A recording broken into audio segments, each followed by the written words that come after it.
Dua filosof besar yang turut andil dalam merancang tumbuhnya benih kesadaran itu adalah John Locke dan Thomas Hobbes. Nanti juga ada John Stuart Mill untuk yang liberalisme sosial. Ini dua orang berteori, teorinya kebalikannya tapi dampaknya sama.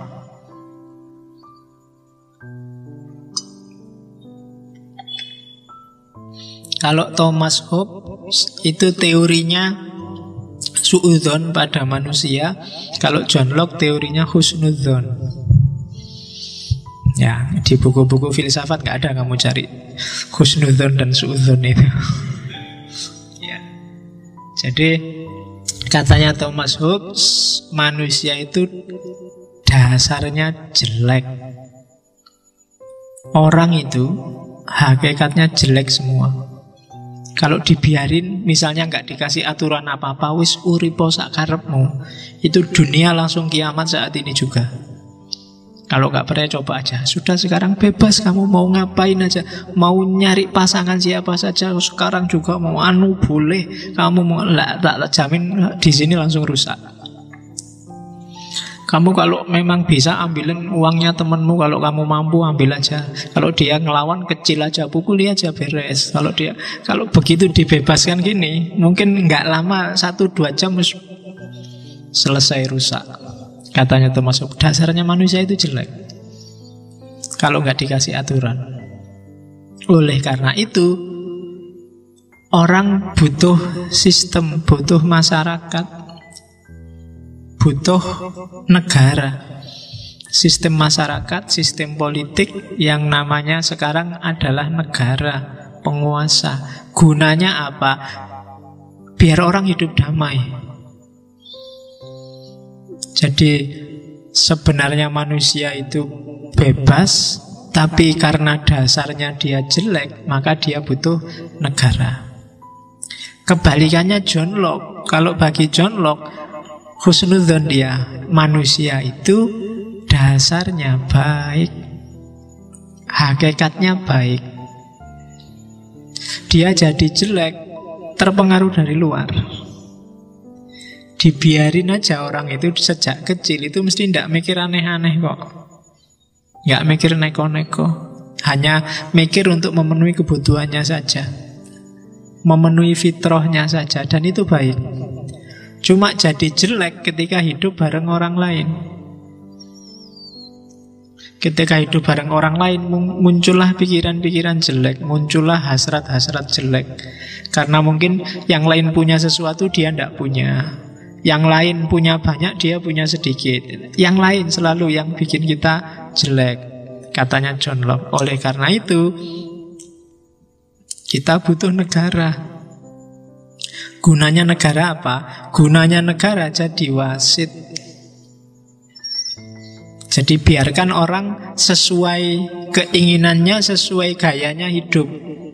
Terserah dia mau hidup kayak gimana, monggo. Cuma kalau pas waktunya tabrakan, aku kepentinganku A, kamu kepentinganmu B, kok ndak nyambung tabrakan. Nah itu kan butuh wasit, biar nggak tawuran. Di situ orang butuh negara. Jadi yang satu karena manusia jelek, dia butuh negara yang mengarahkan biar nggak melakukan yang jelek-jelek. Kalau di John Locke, karena manusia itu baik, maka dia butuh negara yang jadi wasit biar kebaikan-kebaikan ini nggak saling tabrakan sehingga jadi jelek. Nah, itu dua filosofi, dua teori yang namanya state of nature, fitrahnya manusia. Ya wilayah, ya state itu wilayah, ranah, nature itu yang alami. Yang satu bilang secara alamiah manusia jahat. Kamu mungkin sering dengar istilah homo homini lupus. Bagaimana manusia itu saling memangsa satu sama lain. Secara natural, katanya Thomas Hobbes, kalau dibiarin aja, orang akan memanfaatkan orang lain untuk kepentingannya. Dan yang kedua John Locke. Katanya John Locke, enggak kok, hakikatnya manusia itu baik. Hanya saja kadang-kadang antar kepentingan saling benturan. Itu yang bikin harus ada yang jadi wasit, biar benturan ini nggak jadi tawuran. Dua teori ini dari Thomas Hobbes dan John Locke nanti menginspirasi banyak orang untuk merumuskan karena itu seperti apa bagusnya, baiknya setiap orang mengekspresikan kebebasannya. Jadi ini basis teorinya dua. Saya tidak tahu kamu sendiri menganggap hidupmu itu aslinya jelek atau aslinya baik. Ya monggo kamu mikir sendiri. Coba kamu bayangkan seandainya bebaskan dirimu dari semua aturan, semua undang-undang, bahkan mungkin ajaran yang dicekokkan padamu sejak kecil. Terus kamu bayangkan hakikatnya kamu itu kayak gimana sih? Ketemunya kamu itu baik apa jahat? Coba sekali-sekali kamu mikir. Sekali-sekali ambillah kertas, ambillah bukumu, terus tulislah semua mimpimu. Entah itu mimpi baik, mimpi jahat, mimpi jelek, mimpi licik, mimpimu, tulisin semua. Jajal, jatuhnya kamu itu banyak jeleknya apa banyak baiknya. Letakkan dalam tanda kurung semua dogma ini jajal loh ya, ojo tenanan. Jadi dipending dulu, misalnya kamu diajari harus sopan, diajari nggak boleh gini, nggak boleh gitu, itu dipending dulu. Seandainya boleh, kamu pingin apa sih? Misalnya pingin pacar lah, seandainya boleh pacaran itu kamu pinginnya kayak gimana? Seandainya boleh kuliah itu pinginmu kayak gimana? Seandainya boleh sama orang tua kamu pinginnya kayak gimana? Sama saudaramu pinginnya kayak gimana? Seandainya boleh apa saja? Jajal kamu bikin daftar kayak gitu. Nanti akan kelihatan janjane kamu itu dasarnya jelek apa dasarnya baik. Ya ndak usah dikasih tahu orang lain, buat dirimu sendiri. Kok ketemunya ternyata kamu itu jahat sekali, ya bertobatlah. Berarti pikiranmu itu pikiran agak gelap. Kalau bagus, ya pertahankan itu.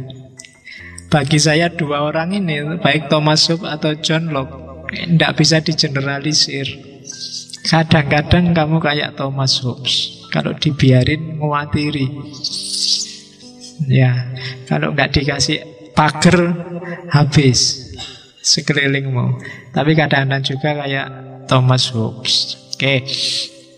Jadi basis filosofinya itu. Yang satu bilang fitrah manusia itu jelek, yang satu bilang fitrah manusia itu baik. Tapi dua-duanya sama-sama bebas. Karena dia bebas, sementara yang satu jelek, yang satu baik, maka orang butuh aturan. Untuk ngopeni aturan butuh penguasa. Lembaganya penguasa itu hari ini namanya negara.